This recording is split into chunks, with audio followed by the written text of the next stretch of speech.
Good evening, everyone, and welcome to Business Weekly with your girl, Miss J.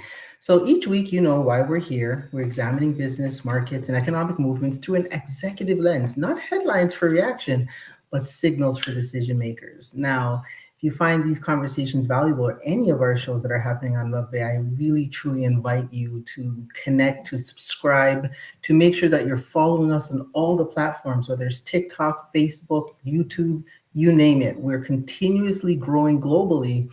And now we need you to continue to subscribe so that you can help us to help you. Also, make sure you're following us on Love Bay Radio on IG. Now, today I'm going to be talking about AI, and I wanted to have this conversation with you today. I wanted to tap in and see how you're doing with it. So please, if you have any questions, please feel free to put them into the chat. If you're hitting the replay, I beg that you listen and really take in what we're talking about, because AI is a growing topic that's happening and we are all benefiting from it in some rights or matter of it. But we're not going to be talking today about it from a tool perspective. We're really not even talking about it from a productivity hack perspective. We're not going to be talking about it from a fear-based perspective, because AI is not the strategy. And that's the topic that I want to talk about today. It's not the strategy, it's the stress test. And the real question executives should be asking right now isn't how fast can we implement AI? It's what does AI expose about how we're currently operating, right? We know that artificial intelligence is accelerating across industries. Boards are asking about it, investors are asking about it, teams are experimenting with it. I'm sure you, as a CEO, are looking at this and trying to make sense of it. You know, we see those little reels where they say people are still using chat like Google. And the reality of it is that we are in that time where we're not just learning, how to use AI, but we're also learning the disciplined conversations about the structure and how we're using that to build our organizations. So today I'm going to slow things down a bit. We're going to look at what's happening in the market, and then we're going to examine how leaders are responding. And we'll close with this moment demand from disciplined operators. Now, as a business strategist, I love working with people who understand that you have to adopt, you have to pivot, you have to change. And for some, including myself, it took a lot of time to understand the power of how fast changing and pivoting could help your organization to grow. Now, I've worked for one of the biggest organizations in Canada, that's called the City of Toronto. And I learned so much over 30 years of working in an industry, not in an operational perspective, strategic perspective. If I had AI back in those days, oh my goodness, what I could have probably doubled and tripled my worth and value in terms of producing. But I think I did pretty good with what the skills that I accumulated. And when we talk about enterprise interactions, and we could take this screen down, Mr. T. Let me just get it off here for you. When we talk about these pieces, I really want it to be that we're looking at how enterprise organizations are embedding AI into the workflow automation. They're embedding it into customer service systems, into predictive analytics, HR screening, marketing production, financial modeling. The list continues to expand. There's nothing that's not being touched by AI. And the investment into these AI platforms are increasing. Productivity claims are being published, right? You can see where higher engagement, you're looking at better customer care, you're looking at more efficient supply chains. Executives are publicly announcing AI first strategies. It's almost as good as when they said, we're going to clean more in COVID. That's how we're going to help. I laugh all the time. Anyways, there's a pressure at the board level to demonstrate innovation. And so this pressure is coming from the shareholders. They want to see more efficiency. They want bigger companies to be held more accountable and utilize AI not only to, of course, increase their efficiency, but efficiency increases profit margins increases bigger payouts. You know the deal. And there's a pressure from leadership teams to not to appear to be behind. But that's the signal, acceleration. But here's the pattern underneath the signal. Acceleration without architecture. I'm going to say that again. Acceleration without architecture. What I'm observing across executive environments is the rapid layering of AI tools on top of workflows that were never clearly defined in the first place. Now, if you don't know, let me give you a little bit. Let me reintroduce myself. I'm Miss J, the drip strategist and boss methodologist. And those words carry very heavily in the work that I do. I love building revenue infrastructure architects that give you a blueprint, not only to where you want to start, but where you want to go. And more importantly, help you to really understand how to create clarity in the work that you're doing. Now, when I'm working with executives, whether I'm working in the nonprofit sector, the corporate sector, social enterprise, community groups, whatever the case is, the things that I look at is workflows. And I'm very passionate about workflows because workflows with great definition and clarity really produce results. And my BOSS methodology, which stands for Business Operations Systems and Strategies, when I develop those models, it's based on how the company plans to expand or how the company is going to utilize automations, how they're going to utilize AI, workflows, etc., to really introduce expansion, right? Because speed is now happening. A lot of companies, even the smaller businesses that I'm working with, they're all on this. Let me get it quick. I want to do this tomorrow. I want to produce 54 products. I want to do, I want to be a millionaire, and I'm all for it. But the speed is being introduced before governance, and that's a problem, right? In some cases, the tools are replacing thinking instead of enhancing thinking. I have seen, and this is now becoming the growing on LinkedIn, a growing conversation about people getting tired about how people are responding to messages and how people are essentially, you can just tell now AI has written this. And to me, there's nothing wrong with it. To me, there are people who can't express themselves to that extent where they could just, sit down and type. Now, I come from a long line of a lot of reporting and briefing notes and staff action reports and council reports. And so AI, that's what I'm saying. I wish I had AI back in that day where I could just bang out a briefing note in 10 minutes. Before, briefing notes used to take us all three weeks up to 2 months. Why? Because we had to fact check, we had to write, we had to draft down, we had to have it to 2 pages, we had to make sure the key highlights were there and what are the fiscal recommendations and the impacts.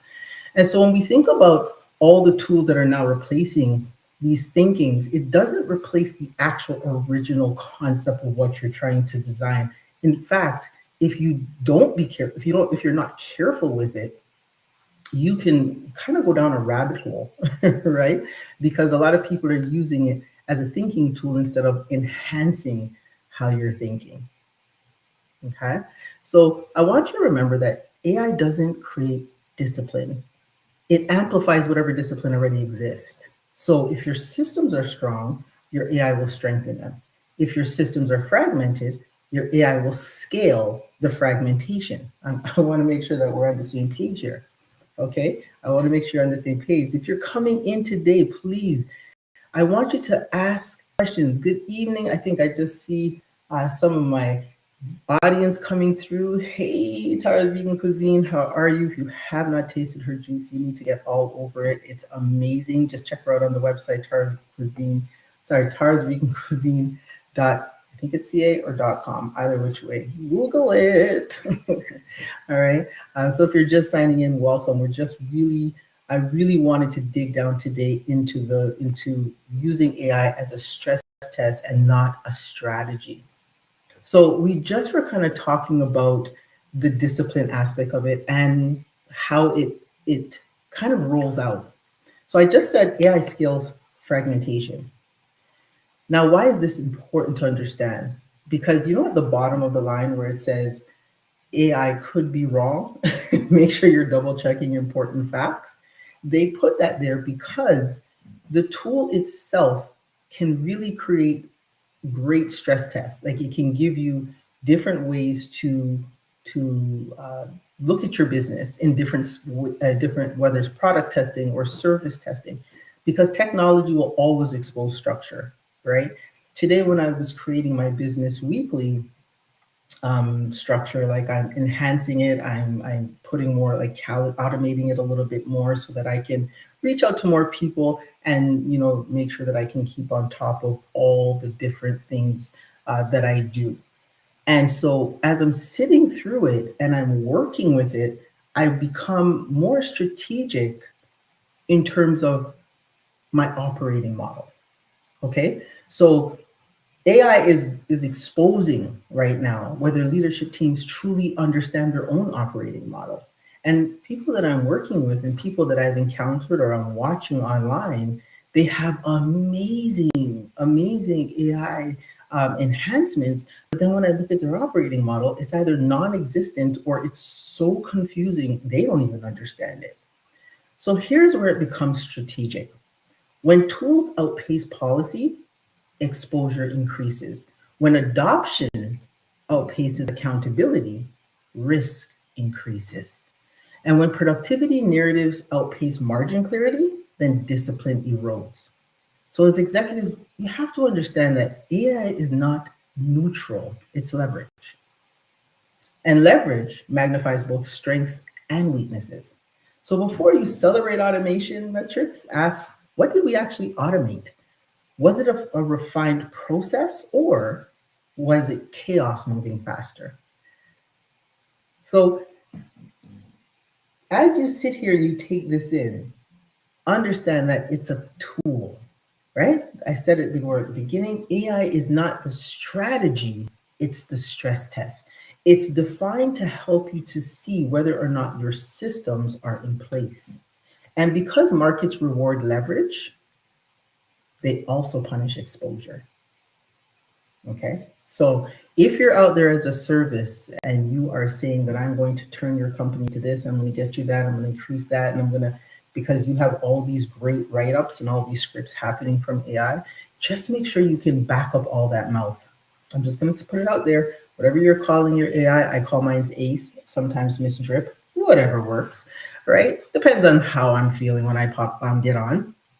But if I am just utilizing it as an executive to run a great business, I have to be super clear that I'm making this happen with intention.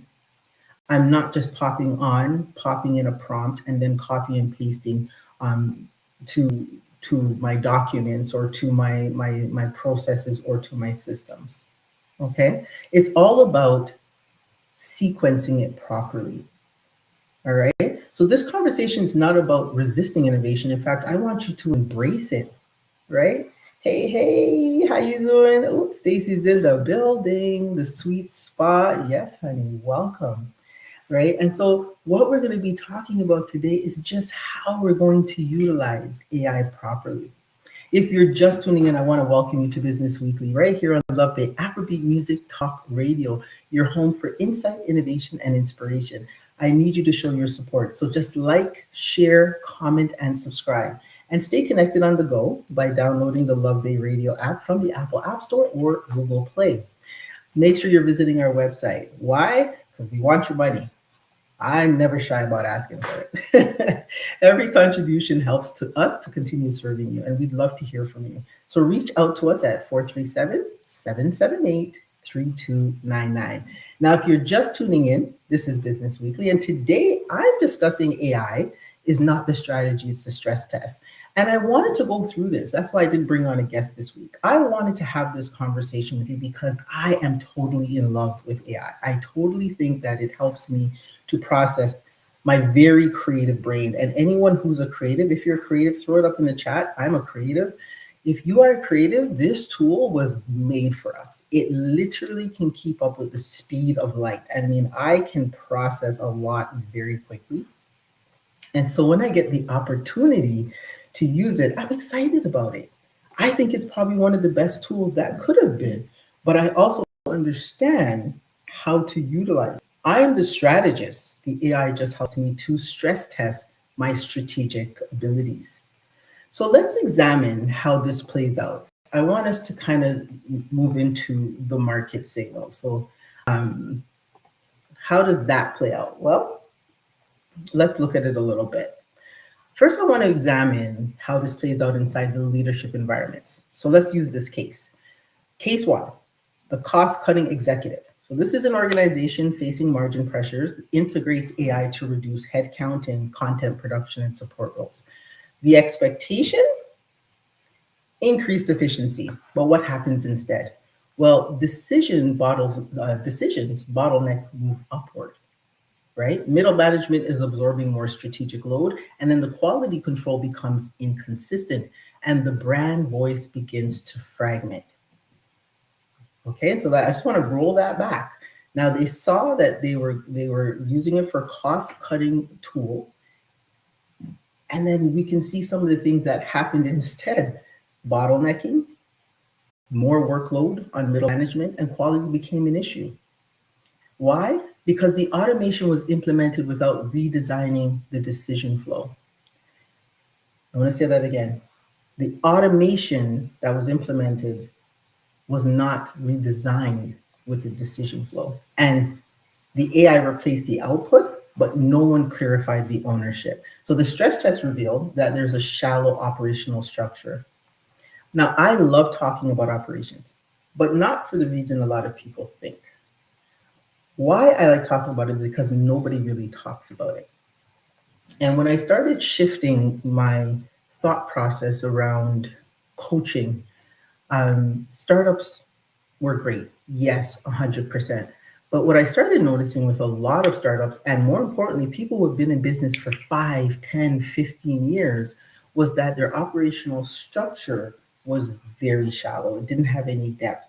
And so companies are growing, not necessarily they're growing out of need, but they're not able to sustain it. And now that you have something like AI, it's a great tool to help to stress the organization enough to see where your gaps are, where there's holes in your business. And that's how we plug them and we come up with things that are going to work.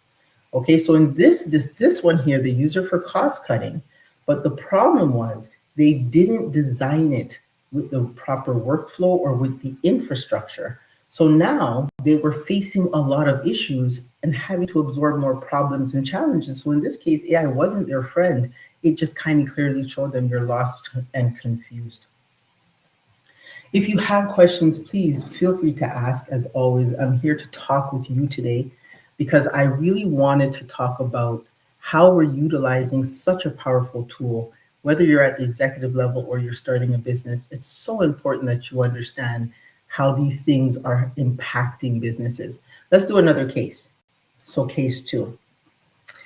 The second case is the innovation-led executive. So if you're a cost-cutting executive, kudos, make sure that you're utilizing it properly. If you're an innovation-led executive, this leader doesn't begin with tools. In fact, they begin with workflow mapping, okay? And an innovation-led person likes to define where human judgment is essential, okay? They identify repetitive tasks that truly drain margin. Now we talk about margin, we've spoken about the importance of profit margins, but I want to kind of reiterate there that when you can really identify what can be moved over, whether it's automated or whether it's, you're utilizing AI to develop, responses or whatever the case is, then you have to create the policy around the usage. I mean, we're working with massive teams when you're working at, high level or corporate.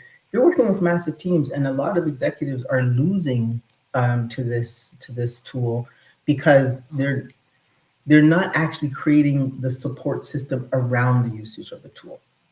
All right, but an innovative-led executive, they create policy around usage, and then they retrain the teams on oversight. Okay, now I want you to hear where I'm going with this, right? Sometimes we think, even in business, that we don't have to do these things that create the momentum or sustain it. And so if you're a person who says, I love innovation, sometimes we think innovation is just something new, something better. I'm turning the wheel into a square and then the square is going to fly. And we have all these, ideas. But when you come to innovation, it comes with a series of operational needs that need to be assessed before you just jump into actually implementing it. I don't care how big or small your business is or your empire, you need to understand that everything is tracked because you have to look for impact, not just speed metrics, right? And so I had a conversation today with a CEO, and we were talking about the use of social media in a project that I'm doing called Shop EPD.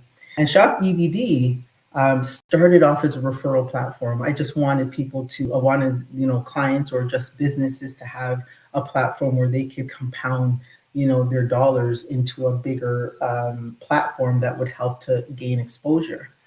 But for the last 37 hours, I'm going to say this, the last 37 hours, I went heavy and rabbit hole, drilled right down to look at what was going to be the financial impacts, what was going to be the usage around it, and what was going to be the task that I needed to utilize the systems for.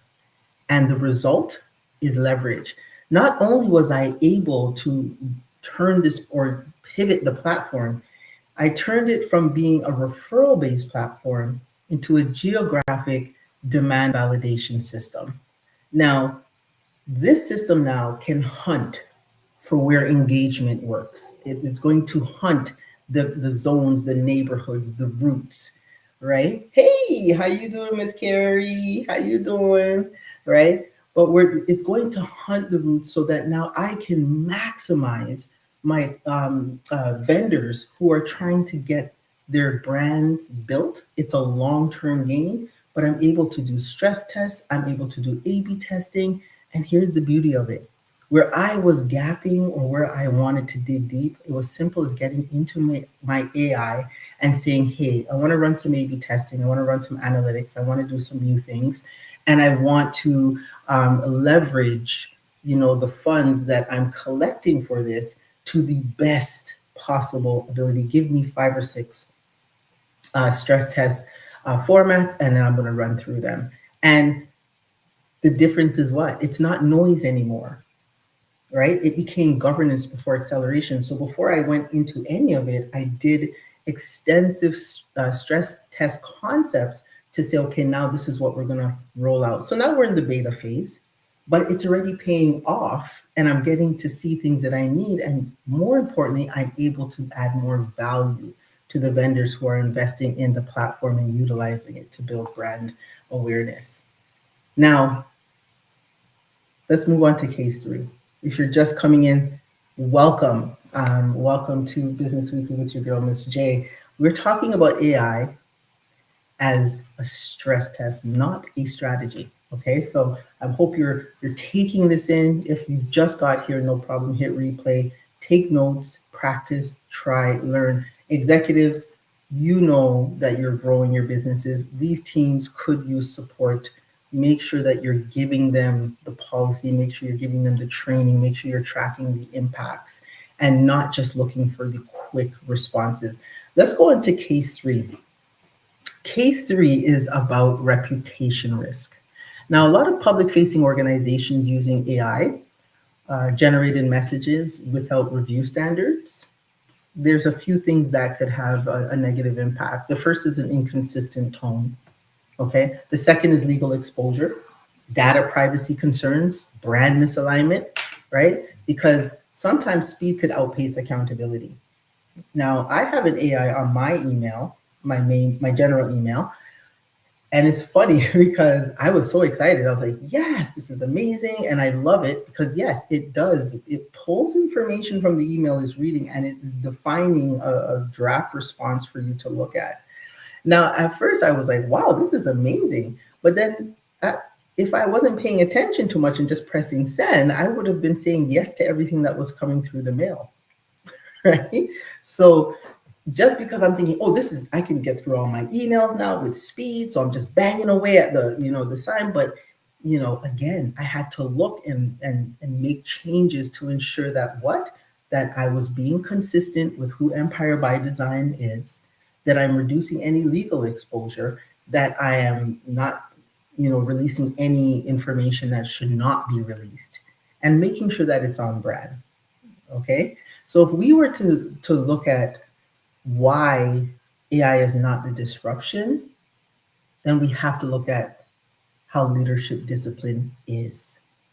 All right. So let's break that down into an executive lens. Is AI aligned with your long-term model? I'm going to ask this question. I hope you can answer it. And if you can't, this is something you need to think about. Or is it a response to market pressure? Like everyone's using it. So I'm going to jump in and I'm going to use it myself. Ask yourself that question. I want you to ask this about your operations, okay? I'm using my BOSS methodology, which stands for business, operations, systems, and strategy. So for business, write to yourself, is AI aligned with your long-term model? If you don't have a long-term model, let's talk. Or is it a response to market pressure? Oh, operations. Is your workflow being redesigned, or are you just simply layering it with tools? Now, those who are doing things like content creation or influencer work, or if you are a person who just loves systems, I have one client, she loves systems, and she just uses so much different forms, right? She's using a lot of different tools, and this tool does that, and this tool does this, and we see it right now. Even if you scroll through your Instagram, you will see like they're taking a product like this and turning it into like the product of the year, or it's you take a static picture and can make a video. It has so much potential, but has the workflow that you've been working for been redesigned, right? So we want to check into that. Yes, in some shape or form it will be. Yes, Convo with Carrie. That's how you do it. Hey, welcome. Rooted in Resilience is in the building. Hey, Miss Felicia. Make sure you're checking out her show Tuesdays at 7 o'clock p.m., the Mental Health Hour, right here on Love the Afrobeat Music Talk Radio. So, ladies, if you're just joining me, thank you, as always, for joining me for these conversations. Now, we're just talking about the BOSS system and how it's breaking down from an executive lens, how we're going to break down this whole AI stress test component. Now, we talked about business, we talked about operations, let's talk about systems. Is there governance? Is there policy? Is there documentation? Is there accountability? Working in the city for well over 30 years, I can say probably 32 years was the extent of me working with the city of Toronto. And I've worked in many progressive positions throughout that form. And I worked as early as just starting to implement a program for Girls Club. And 2 days a week, Tuesdays and Thursdays, 3:30 to 7. That's how far back, and I still remember it as bright as day. But I also remember towards the end of my career and transitioning into a full-time business coach that the management era was all different. In fact, where I got to sit down and play arts and crafts and gym and cooking programs and whatnot, at management level, our focus was on governance, on policy, on documentation, and accountability. In fact, we had to utilize so much risk management approaches to ensure that we were protecting the city from, any and even the communities and the staff that were working with us. We had to have all those pieces in place. We had to understand the systems and understand how they played in to the progression of the organization. Okay, so ask yourself, is there governance in your business? Do you have policies? I don't care if you're a one-man band. Create your policies of usage when it comes to utilizing AI in your business. Okay. Now, I'm going to say this with all respect, but authenticity is not copying and pasting something that you didn't understand, but AI wrote it for you. So this is where I'm talking about the accountability part. Does your systems allow you to be accountable? And for strategy, the last S, does the AI improve your margin or optics? Okay, like if it doesn't, then you got to really think on how you're using it, because speed without strategic clarity is operational noise, and noise compounds risk. Okay, so the leaders who win in this environment will not be the fastest adopters. They'll be the most disciplined integrators. I'm going to say that again. The leaders who win in this environment will not be the fastest adopters. An example, just let me know what the example you need, Carrie, and I will more than likely have one to give you. Okay, so the leaders, we're just talking about the leaders who win in this race, not the fastest. So when you see ad, don't just jump in and purchase it and then start using it. Take it back to the blueprint and say, is it going to help? From a business perspective, does it align with my model? From an operations perspective, is the workflow being redesigned so that it can fit in it? From a systems perspective, what's the governance, what's the documentation, where's the accountability? And from a strategy perspective, how is it going to improve our margins, or does it just look good for optics? Okay. And so you want to really step into it with a disciplined integration mindset where you're not just looking at the saying I use AI, but more importantly, how is AI helping my business to grow?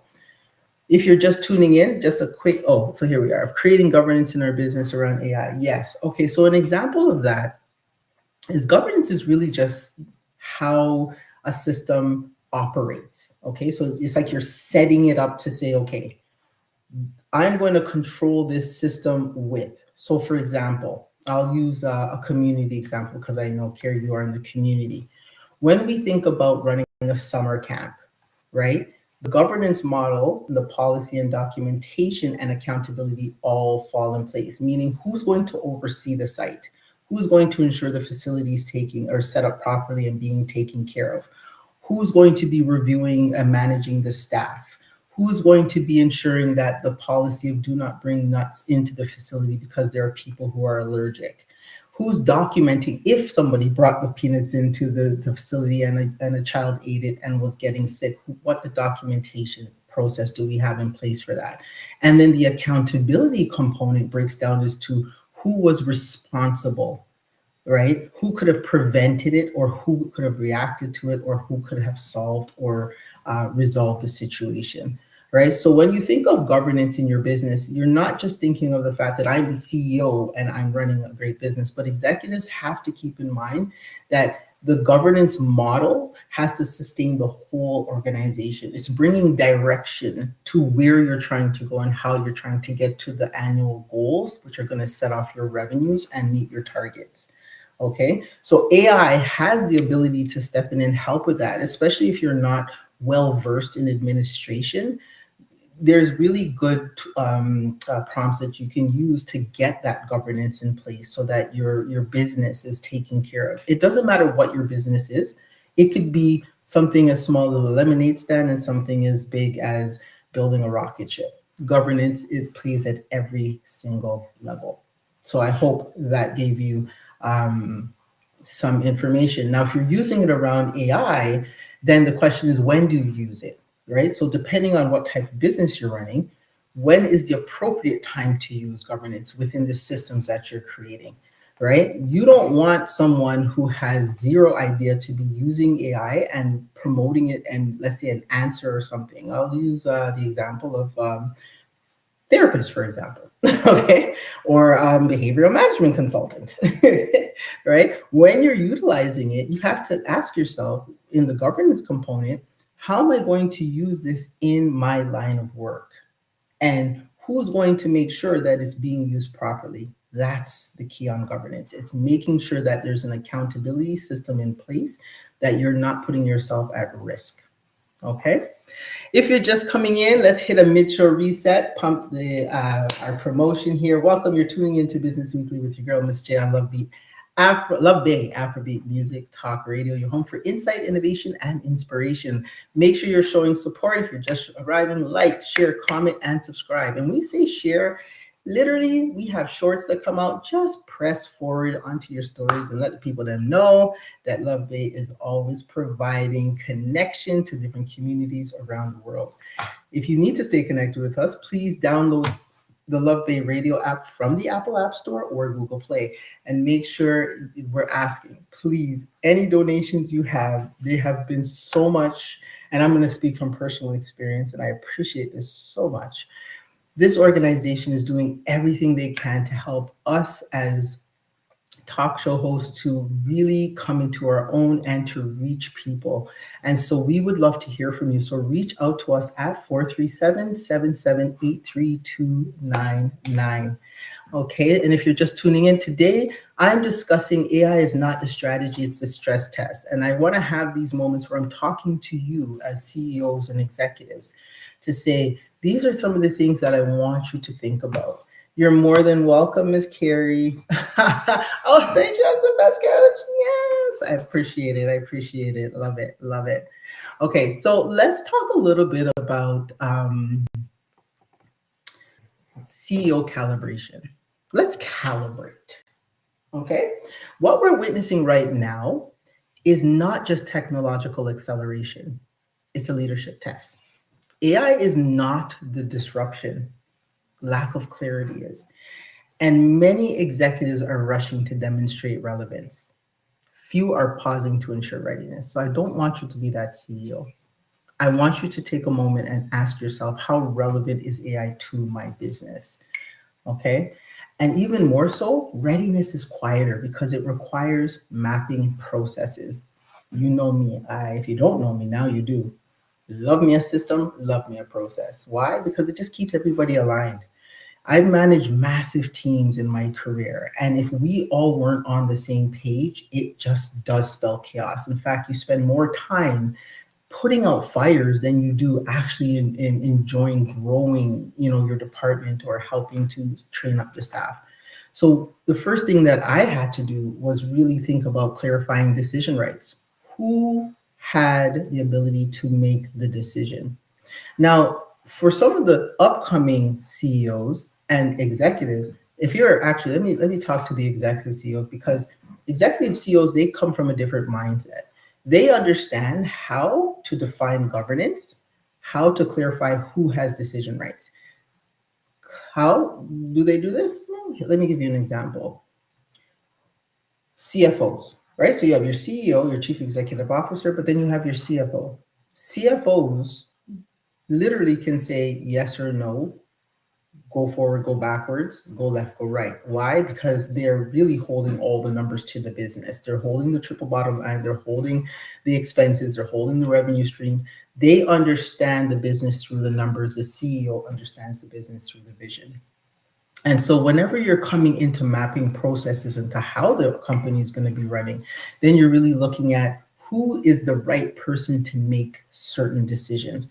So, if they're talking about where investments of profits should be to maximize investment portfolios, whether it's a global US cap or Canadian or whatever the case may be, you might want to listen to your CFO, right? Because they're studying the markets, they're studying they're monitoring the margins. They're making sure the business stays in a profitable sense. Now they're utilizing AI and they're bringing it to the CEO, and they're saying, this is how we can increase our margins or increase our reach, or more importantly, scale the business to the next million. Now, this requires mapping processes. Now, every single department has that conversation about how they're going to map those processes and then figure out the governance model for it. They also understand unit economics, because when automation replaces thinking instead of enhancing it, then the strategic depth erodes. So if you're just thinking here at this level and you can't explain your operating model without AI, then you're not really ready to automate it. And as companies are transitioning into, and people's jobs are being eradicated because of AI, and people are all nervous and scared that it's just about to take over, don't because smart executives understand that in order for AI to enhance the business, the team has to understand what the business is and where the business is going.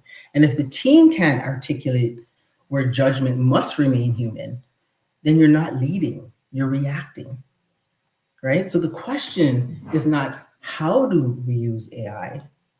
The better question is, where does human discernment remain non-negotiable? Right? So sometimes my AI wants to go left. No, we're not doing that. Reel it in, especially when it's to drill down. And next we can do this and this and that and do this. And a lot of people are just following the trail, but realizing that this thing is building something based on a prompt, right? It's not building, and it's not going to have the ability to say to you, well, you know what? That's probably not going to work unless you ask the question. Give me the pros and cons of how this might possibly work. What fiscal impacts are there? How will it, is it detrimental to some part of my operation? But that discernment happens here as an executive, right? So when we're thinking about the human discernment component, we have to ask, where does the brand voice require oversight? We don't just hand it all over, right? Ask yourself, where does risk require legal review? Now, AI is going to bring as much information as you ask it for, but you still have to understand your craft and you still have to understand your business model.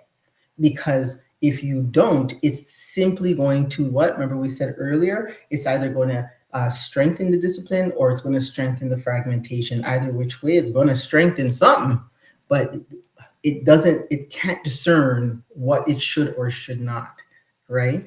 And even for clients, where does client trust require presence? Right? It's not everything needs to be automated, or sometimes you just need to reach out and say, hey, I'm Miss J, I'm here, I'm working with you, and I want you to know that I have your back and I'm building what you are trying to achieve. Okay. So think really carefully, especially if you're in the human services business. There's a reason why we have, that touch points and we have that face to faces, because people enjoy that level of contact. And if it's all replaced by automations, then you can quickly lose the client or the customer to another business model that is giving them what they need. All right. So ask yourself, where does culture require leadership and not algorithms? All right, because technology is evolving quickly, but governance doesn't. That's something that takes its time. It's something that you review on a very regular basis and you just make minor pivots, because the bigger the organization, the harder it is to just steer the ship another way. If you're in a little tugboat, you can, be doing this all day. But when it comes to, your a yacht or the Titanic, you got to take some time to make the ship, right? And once that's happening, then the markets reward leverage. But remember, they punish exposure. So if you are having all this great stuff on your IG, or you're over here doing videos and sounding like you just created water, and then they find out that you can't, that will move quickly. That will move quickly in the industries that you're in. And so you want to make sure that you're accelerating the right things. Because as an executive, it's your responsibility to not chase acceleration. It's to build architecture that can absorb it calmly, strategically, and deliberately. Because the leaders who build structure before speed will not just survive this shift, they're going to scale through it. Are you that leader? I hope so. And if you're not, call me. Let's talk. And if you are, call me. Let's talk anyways. Right? Because this is how we utilize a tool to help us grow, to help us build our business's drive, our business's resilience, our business's innovation, and our business's progression. Thank you for being part of this conversation with me today, because I wanted to talk to you today. This has been something that I'm seeing more and more across the board in organizations of all sizes. And I really wanted to just take a minute to help you to look at a different perspective on how you could use AI. There's so much great things that you can do with it. There's so much ways to scale your business with it, but you have to make sure that you're doing it with the right intention and not utilizing it as the only strategic way to grow. So if you have any questions, please feel free to hit me up. Make sure you're following us. Let me put up my information. If you are just getting here, please feel free to follow me on EBD Media. Make sure that you're connected to Love Bay Afrobeat Music Talk Radio. Follow, like, share. Remember, log in every Thursday at 7:00 p.m. Some weeks we'll have guests, some weeks you'll have your girl just talking through some things, because that's what talk radio is about. I want to say thank you for being an amazing audience. I'm your girl, Miss J, your drip strategist, boss methodologist, and hostess with the mostest. And you're here listening to Business Weekly right here on Love Bay Afrobeat Music Talk Radio. And as always, let's build something legendary. Have a great evening, and we'll see you next week.